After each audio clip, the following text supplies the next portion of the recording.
Hello students, कैसे हैं आप। आशा करते हैं बिल्कुल सारे ठीक ठाक हो गए। पढ़ाई पे दोबारा आ जाते हैं। आज केमिस्ट्री पढ़ेंगे हम क्लास 9th के लिए। चैप्टर का नाम होगा एटम्स एंड मॉलिक्यूल्स। इस चैप्टर को पढ़ने से पहले हम बेसिक पे आ जाते हैं। मैटर क्या होता है, सबसे पहले हमें पता होना चाहिए what is matter.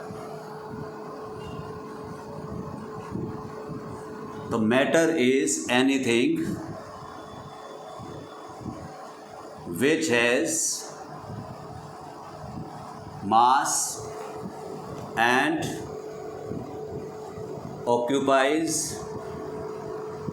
space, right? Everything having mass and which occupies space is called matter. This occupies space means you can also write anything which has mass and volume. Because what is volume? Volume is the space occupied by any object. Then we must know about their units, right? So what is the SI unit of mass? It is kilogram. And SI unit of volume is meter cube, right? Do you remember any quantity which relates both mass and volume? I think you have come to know it is density. Density is mass upon volume, ratio of mass to volume. मतलब mass divided by volume is called density. Density का use आपको पता होगा कहाँ पे, flotation सुना होगा आपने। चीज़ें तैरती हैं, डूबती हैं पानी में, that happens due to density, right? अगर किसी ऑब्जेक्ट का डेंसिटी पानी से कम होगा तो that will float on water, और अगर डेंसिटी ज़्यादा होगी तो वो पानी में डूब जाती है, राइट? डेंसिटी का ये कंसेप्ट होता है। तो अब इन दोनों चीज़ों को यूज करके इस डेंसिटी का यूनिट क्या बनना चाहिए? मास का यूनिट तुम्हारा किलोग्राम एंड वॉल्यूम का मीटर क्यूब। जब इनको डिवाइड करते हैं आप, it becomes kilogram per metre cube, and it can be written like this also, right? This is density. अब ये करने के बाद इस मैटर की जो डेफिनेशन हमने पढ़ी है, anything which has mass and occupies space, या anything which has mass and volume, इसको और सिंपल कर सकते हैं हम। क्या बन जाएगी फिर? Anything which has density, right? सिर्फ 4 वर्ड में you are able to define matter. ये मैटर की डेफिनेशन हो जाती है हमारी, राइट? अब आगे बात आती है मैटर बना किससे होता है। फर्स्ट चैप्टर में तुमने सुना होगा, पढ़ा होगा कि matter is made up of particles, right? तो यहाँ पे भी हम स्टार्ट करते हैं, matter is made up of particles, but particles combine to form what? Chemistry जब भी आती है तो सबसे पहले एक चीज़ आती है एलिमेंट्स। तो matter is made up of elements, and matter बहुत सारा है, सारा का सारा मैटर है यूनिवर्स में, राइट? ये पेन मैटर है, आदमी की बॉडी मैटर है, पानी मैटर है, हवा मैटर है, राइट? सारी चीज़ें ये क्या हैं? मैटर। और सब किससे बने हैं? एलिमेंट्स से, राइट? तो everything in the universe is made up of elements, right? लिख देते हैं यहाँ पे building block, building block of everything in universe, that is element, right? तो एलिमेंट जो होते हैं आपके, they are made up of particles, and these particles are, they can be atoms and molecules and this is the name of our chapter. इस chapter को ही पढ़ेंगे हम about atoms and molecules, right. अब सबसे पहले बात आती है एटम क्या है। तो एटम किसी भी मॉलिक्यूल का, फॉर एग्जांपल देखो एक दीवार बनी हुई है तुम्हारे पास, राइट, उसको आप तोड़ते जाओ, लास्ट में आपके पास ब्रिक बचती है।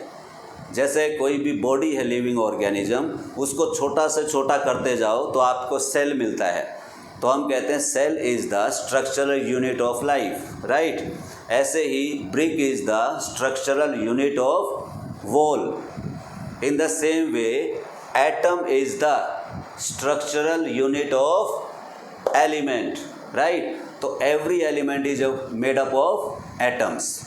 तो अब जो एटम है इसको क्या लिखें हम? It is smallest particle of matter which may exist. इस वर्ड पे ध्यान देना बेटा, may exist independently and takes part in chemical reaction. जब भी कोई केमिकल रिएक्शन होगी तो उसमें कौन पार्टिसिपेट करता है? एटम्स करते हैं। एंड एटम्स इंडिपेंडेंट एग्जिस्ट भी कर सकते हैं और कभी कभी इंडिपेंडेंटली एग्जिस्ट नहीं कर सकते हैं। That's why I have written may. तो अब इस मे पे आगे चलते हैं हम। इट मीन्स ये हुआ कि कुछ एटम इंडिपेंडेंट एग्जिस्ट करेंगे और कुछ नहीं करेंगे। तो जो इंडिपेंडेंट एग्जिस्ट करते हैं, atoms existing independently,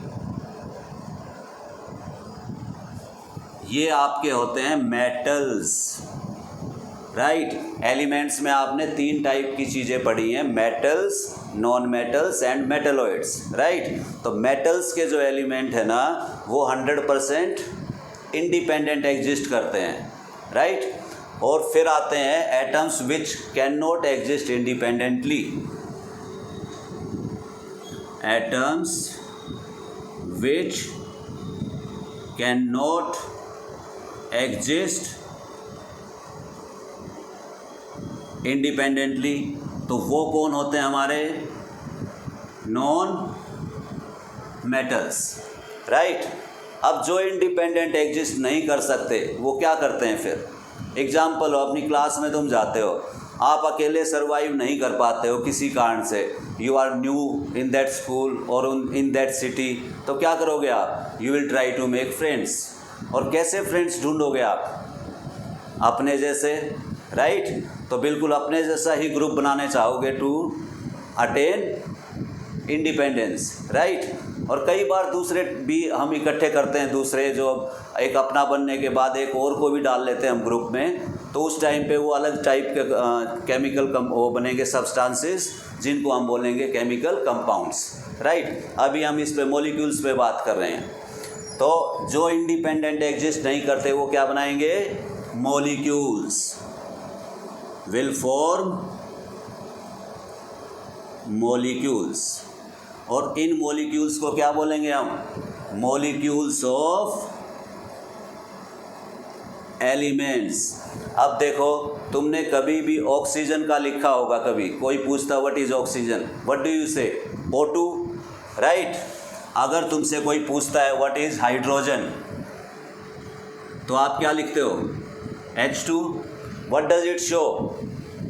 independent oxygen का एटम जिसका सिंबल होता है O, ये इंडिपेंडेंट एग्जिस्ट नहीं करता है। तो ये क्या करता है? अपना मॉलिक्यूल बना लेता है, राइट। और इस मॉलिक्यूल में सेम टाइप के एटम्स हैं। सिमिलरली हाइड्रोजन में भी इसने भी क्या किया? अपने टाइप के हाइड्रोजन के साथ बॉन्डिंग करके, केमिकल रिएक्शन करके और अपना मॉलिक्यूल बना लिया। इतना क्लियर? हाँ, तो अभी तक आपने क्या देखा कि जो एटम्स हैं हमारे कैसे हुए?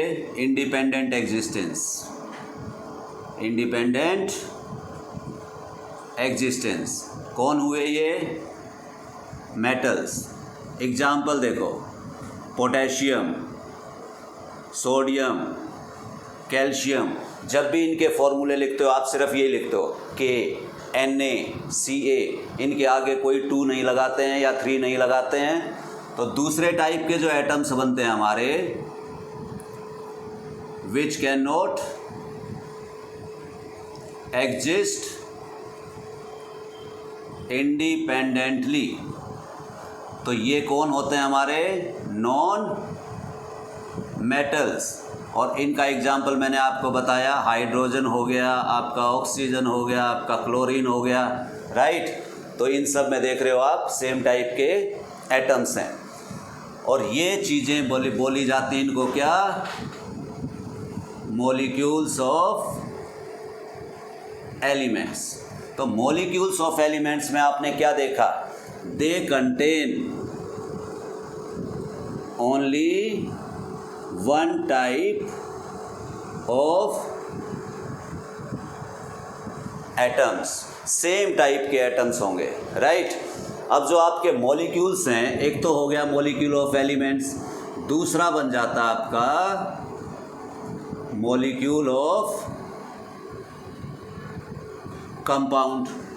अब आपसे पूछे पानी क्या होता है, what is water, formula for water, तो तुम सीधा सीधा बोलोगे H2O, right, H2O।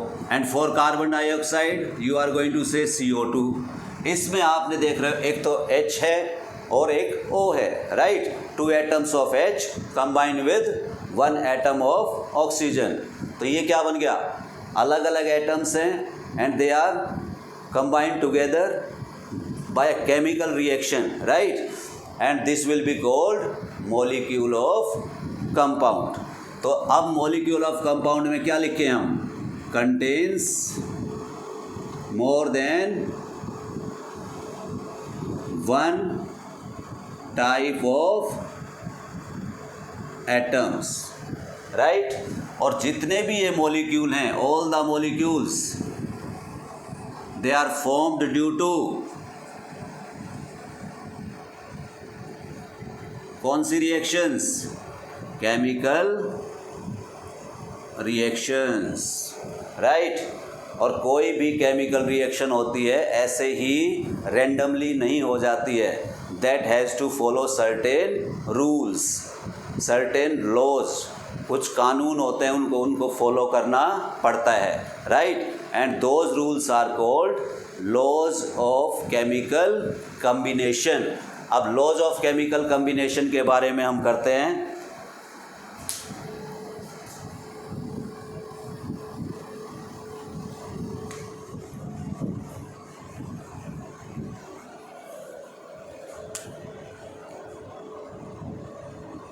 Laws of chemical combination. पहले एक बात समझ में और कर लो, हमने पता तो चल गया कि कंबाइन होते हैं, बट वाई एटम्स कंबाइन, क्यों कंबाइन करते हैं, क्या नीड है उनको? एक तो एग्जिस्टेंस का मैंने बताया आपको, और एग्जिस्टेंस इंडिपेंडेंटली कब होती है? When you are self sufficient. और एटम्स के अंदर क्या होता है? एक चीज़ होती है नोबल गैस,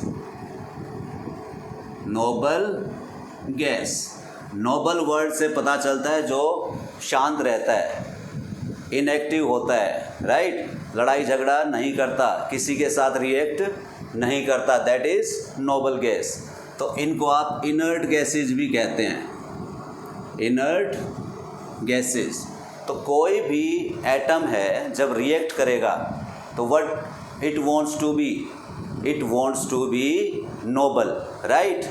तो एक चीज़ याद रखना, atoms combine to attain stability और to attain noble gas configuration. Right. Configuration के बारे में होता है arrangement of electrons in their shells, अगली वीडियोज़ में इसके बारे में बताया जाएगा, राइट। तो अभी हम अपने टॉपिक पे वापस आते हैं, लॉज ऑफ केमिकल कॉम्बिनेशन। सबसे पहला लॉ है लॉ ऑफ कंजर्वेशन ऑफ मास। जो ये वर्ड कंजर्वेशन है इसका मतलब होता है किसी का भी कंजर्वेशन लॉ होना तो सिंपल सी बात है, आप लिखोगे that thing can neither be created nor destroyed. सबसे पहली लाइन यही बनेगी, राइट। तो यहाँ पे भी क्या होगा, मास can neither be created nor destroyed. But यहाँ पे ऐड क्या करना पड़ेगा आपको, क्या पढ़ रहे हैं हम, केमिकल कॉम्बिनेशन। और केमिकल कॉम्बिनेशंस में क्या होती हैं, केमिकल रिएक्शंस। तो हम इसको कंप्लीट कर देते हैं डेफिनेशन को। मास can neither be created nor destroyed during a chemical reaction। Simple है बिल्कुल।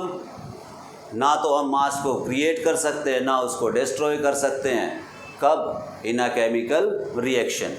अब जब केमिकल रिएक्शन की बात आ रही है तो तुम्हें कुछ ऐसा भी समझ में आता होगा कि कोई दो चीज़ें मिलती हैं या एक चीज़ ब्रेक होती है, राइट, और एक नई चीज़ बनती है, right. During a chemical reaction some substance is combine और टू फॉर्म न्यू सब्सटेंस और a substance breaks and forms new substance, right. नए बनेंगे। तो जो नए चीज़ें बनने होती हैं, जो बनी होती हैं, उनको बोलते हैं प्रोडक्ट्स। और जो शुरुआत में आपके पास होती हैं दे आर कॉल्ड रिएक्टेंट्स। तो किसी भी केमिकल रिएक्शन में आप ऐसे लिख सकते हो, रिएक्टेंट्स गिव्स प्रोडक्ट्स, राइट। अब जैसे एक सिंपल रिएक्शन है H2 + O2 that gives H2O।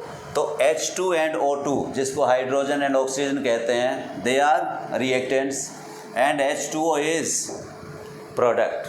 तो इस लॉ के अकॉर्डिंग मास ऑफ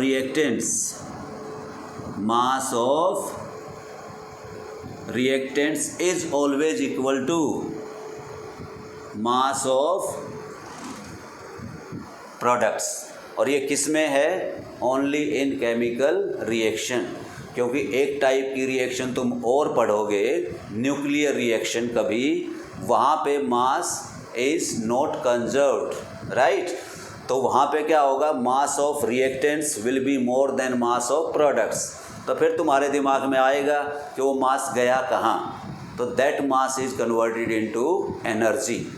सन के अंदर होता है हाइड्रोजन एटम्स मिलके हीलियम बनाते हैं and some mass is converted into energy, और वो एनर्जी हमें सनलाइट की फॉर्म में मिलती है, राइट। एटम बम सब ने सुना होगा, जापान पे गिरा था हिरोशिमा में, right, Hiroshima and Nagasaki, second world war 1945 में। तो वो एटम बम भी किस पे बेस्ड था, न्यूक्लियर रिएक्शंस पे। बट यहाँ पे हम क्या पढ़ रहे हैं, केमिकल रिएक्शंस, राइट। तो इसमें mass of reactants will always equal to be mass of products, right. एक इक्वेशन लिखते हैं और देखते हैं कि इस रूल का हम यूज कहाँ पे कर सकते हैं।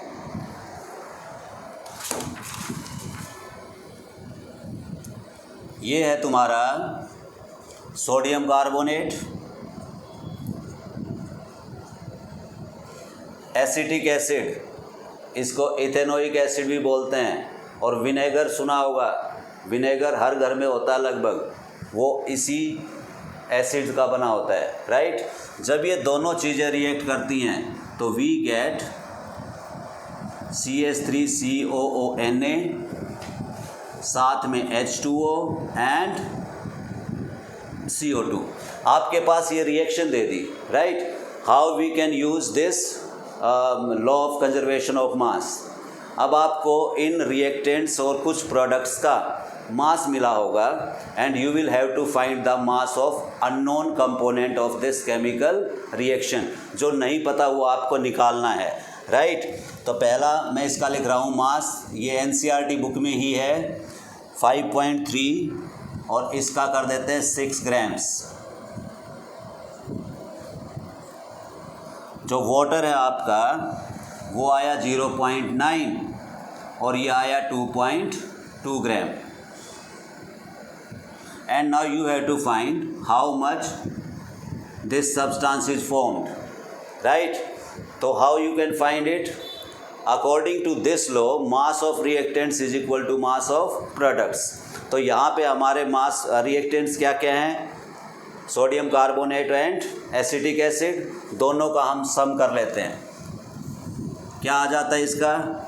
5 + 6 11 11.3 ग्राम्स, राइट। और यहाँ पे जो नॉन है आपका उनका कितना बन जाता है? इसको ऐड करते हैं तो it is 3.1 gram and this x is unknown. Now use simple mathematics now.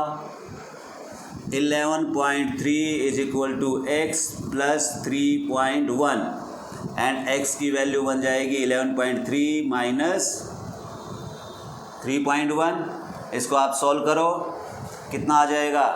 बोलो जल्दी से। 8.2 ग्राम्स, राइट। तो this is according to law of conservation of mass. Every chemical reaction has to follow this law, right? And this law, एक question कई बार आता है, who gave this law, right? तो यहाँ पे लिख देता हूँ मैं, given by Lavoisier।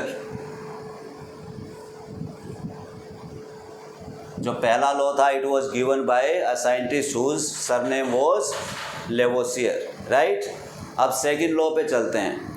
होप ये समझ में आ गया होगा, वेरी सिंपल। उसके बाद सेकंड लॉ है हमारा लॉ ऑफ डेफिनेट प्रोपोर्शंस, उसको करते हैं।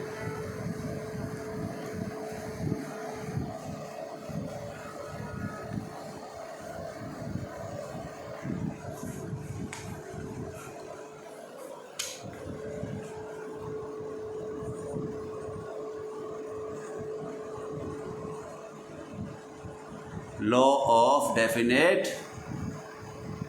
प्रपोर्शंस, ये बड़ा सिंपल है। ये भी कोई भी कंपाउंड है, चाहे वो कैसे भी बना हो या कहीं से भी आया हो, उसके अंदर जो भी एलिमेंट्स होंगे उनके मासेस के बीच में जो रेशो है वो हमेशा क्या रहेगी? Constant, right. वो हमेशा डेफिनेट रहेगी। तो इसको ना लॉ ऑफ कांस्टेंट प्रोपोर्शंस भी बोल देते हैं, लॉ ऑफ कांस्टेंट प्रोपोर्शंस। क्या है? According to this law the elements in a compound are always in a definite ratio by mass, right. Same ratio रहेगी। अब इसका एग्जाम्पल करते हैं और क्लियर हो जाएगा। आप एक एग्जाम्पल ले लो, H2O, राइट। सबसे सिंपल कंपाउंड है, वेल नोन कंपाउंड है, हर किसी को पता है H2O, राइट। अब जो H है आपका हाइड्रोजन, इसका जो मास है that is 1U। 1U, what is U? लिख देते हैं, U is unified mass. Unified mass जो टर्म है, इससे पहले क्या यूज किया जाता था? AMU। AMU stands for atomic mass unit, right. तो पहले एटॉमिक मास यूनिट होता था, आजकल it is used simple U and that stands for unified mass. तो हाइड्रोजन का मैंने लिखा आपको 1U, नाउ ऑक्सीजन का इट इज 16U। 16U। तो अब इनके कंपाउंड्स में हाइड्रोजन और ऑक्सीजन दो हैं तुम्हारे पास, तो आप हाइड्रोजन का मास कैलकुलेट करो और ऑक्सीजन का करो। तो यहाँ पे लिखता हूँ मैं mass of hydrogen in water, what it should be, 1 is atomic mass of 1 atom of hydrogen, यहाँ पे 2 atoms हैं तो we will get 2U। okay, mass of oxygen in water,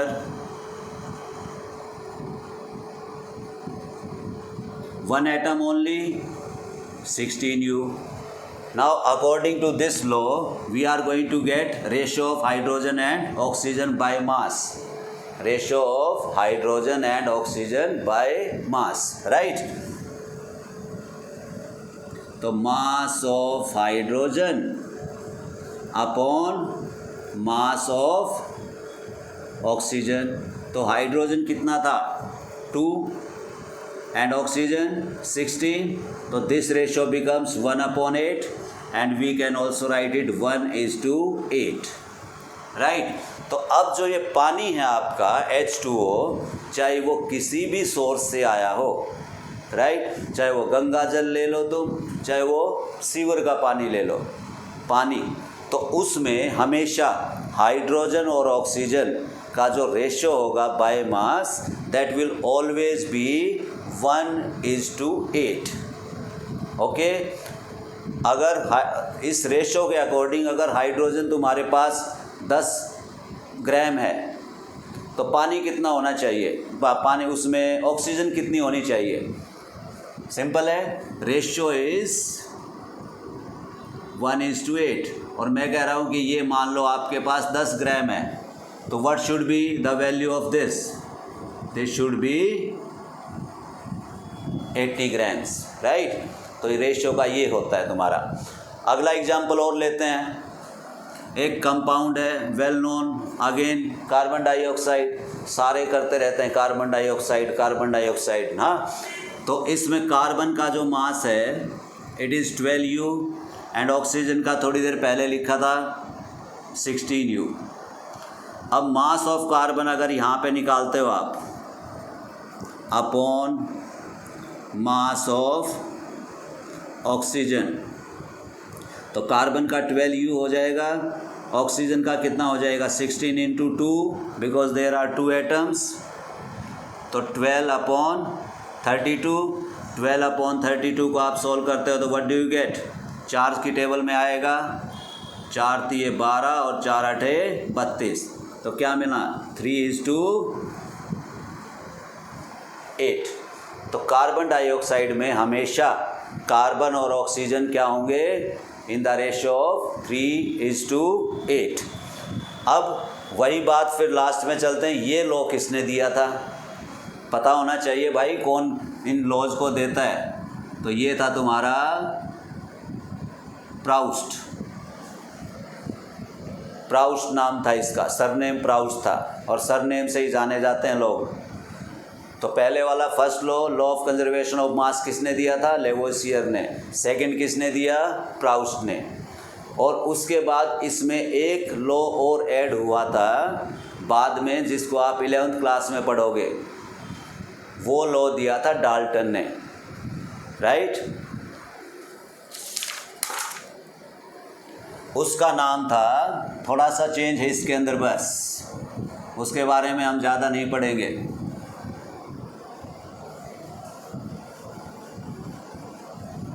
ये वाला था तुम्हारा लॉ ऑफ डेफिनेट प्रोपोर्शन, और वो वाला होगा आपका लॉ ऑफ